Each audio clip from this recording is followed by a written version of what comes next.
तो हैरत होती है जान के कि बहुत सारे जो वालिदैन हैं वो ऊपर का दूध पिलाते तो सही हैं, लेकिन उनको यही नहीं पता होता है कि दूध बनाते किस तरह से हैं।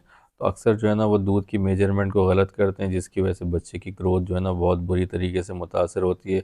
एक हेल्दी बेबी जो 2.5 किलो या 3 किलो का पैदा होता है, जब वो 1 महीने के बाद फॉलो अप पर आता है तो उसका वेट बजाय बढ़ने के लॉस हो चुका होता है। तो जब उसकी हिस्ट्री लेते हैं तो फिर पता चलता है कि बच्चा मदर फीड तो कर ही नहीं रहे, ऊपर का दूध पी रहे हैं, और ऊपर के दूध के अंदर भी वो बहुत ज़्यादा डाइल्यूट करके पिला रहे हैं। और क्यों पिला रहे हैं? क्योंकि भाई उनकी खाला चच्ची मुमानी ने कहा था कि बच्चे को पतला करके दूध पिलाना चाहिए, उनका पेट कमज़ोर होता है, वरना उनको गैस का मसला हो जाएगा। तो एक फीडर के अंदर जो 3 औंस की फीडर होते हैं, हम उसमें 1 चम्मच दूध डालते हैं, और ताकि बच्चे को गैस का मसला ना हो। गैस का मसला तो पता नहीं होगा या नहीं होगा, लेकिन बच्चे की सेहत का बेड़ा गर्क ज़रूर से हो जाता है। तो इस वीडियो में हम आपको सिखाते हैं कि बच्चे को जो टॉप फीड है वो किस तरह से बनाया जाता है। देखिए, पहली बात तो ये समझिए कि हर मुमकिन कोशिश करें कि बच्चे को ऊपर के दूध की आदत ना डालें, कोशिश करें कि मदर फीड पर ही दें। जो भी उसके हवाले से कॉम्प्लिकेशन है, माँ को कोई प्रॉब्लम है, तो कोशिश करें कि वो तमाम चीज़ों को रिज़ॉल्व करें, लेकिन पहली तरजीह दें कि बच्चे को माँ का दूध ही पिलाएं, ऊपर के दूध की आदत ना डालें तो बेहतर है। लेकिन अगर कोई मजबूरी है, वालदा शदीद बीमार हैं, या खुदा न खास्ता वालदा का इंतकाल हो गया, या कोई और इस तरह का मेजर कोई इंसिडेंट है, तो फिर आप बच्चे को मजबूरन बॉटल फीड दे सकते हैं, लेकिन इस बात का भी ख्याल रखेंगे किसी अच्छे डॉक्टर से मशवरे के बाद ही फ़ीड शुरू करवाएं।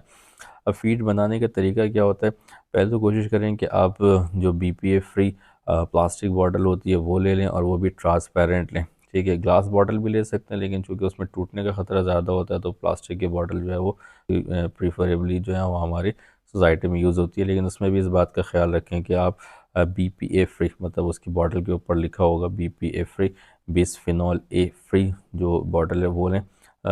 ठीक है, और दूसरा है कि वो हीट रेजिस्टेंट होना चाहिए। ऐसा ना हो कि फीडर को आप बॉयल करें और वो फ़ौरन से ख़राब हो जाए, इस तरह नहीं, अच्छी क्वालिटी की फीडर लें। और कोशिश करें कि कलरफुल फीडर ना लें, ट्रांसपेरेंट फीडर लें जिसमें आर पार नज़र आए। अब फीडर के ऊपर मार्किंग होती है 1 2 3 4 5 6 7।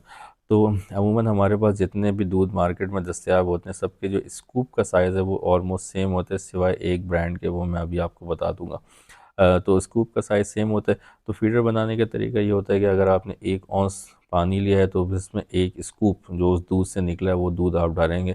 इसी तरह से अगर आपने 2 औंस पानी लिया तो 2 स्कूप डालेंगे, 3 औंस पानी में 3 स्कूप डालेंगे, 4 औंस में 4, 5 औंस में 5, फिर ऑन एंड ऑफ, फिर जो आप ऑनवर्ड्स वैसे ही चलते चले जाएंगे, कि मतलब जितनी आप मकदार बढ़ाते चले जाएंगे उस हिसाब से फिर आप दूध को भी बढ़ाते चले जाएंगे। सिर्फ जो एबट वालों का दूध आता है सिमलैक, उनके जो स्कूप का साइज़ है वो बड़ा होता है, तो वो 2 औंस पानी में 1 चम्मच दूध का डलता है। तो उसके फिर आप ख्याल रखा करें, क्योंकि उनके स्कूप का साइज़ बड़ा होता है, इसलिए वो 2 औंस पानी में 1 चम्मच जो है, एक स्कूप जो है दूध का डलता है। इसके अलावा जितने ब्रांड पाकिस्तान में अवेलेबल है वो इसी तरह से बनाए जाते हैं कि एक स्कूप में 1 चम्मच डालते हैं। देखिए, अगर बच्चे को कोई प्रॉब्लम हो रही है, बच्चा उल्टी कर रहा है, या उसको मोशन हो रहे हैं, या बच्चे को गैस का मसला है, तो हम उन मसले का हल निकालेंगे, बच्चे के दूध के साथ कोई छेड़छाड़ नहीं करेंगे। तो उम्मीद है आपको ये बात समझ में आ गई होगी। ठीक है, तो अगर आपको ये वीडियो इन्फॉर्मेटिव लगी तो ज़रूर से इसको आगे शेयर करें। अगर आपको कोई क्वेश्चन है तो कमेंट बॉक्स में हमें ज़रूर से आगाह करें। इस वीडियो को लाइक करें, हमारे चैनल को सब्सक्राइब करें, और देखते रहें हमारी वीडियोज़। अस्सलामु अलैकुम व रहमतुल्लाह।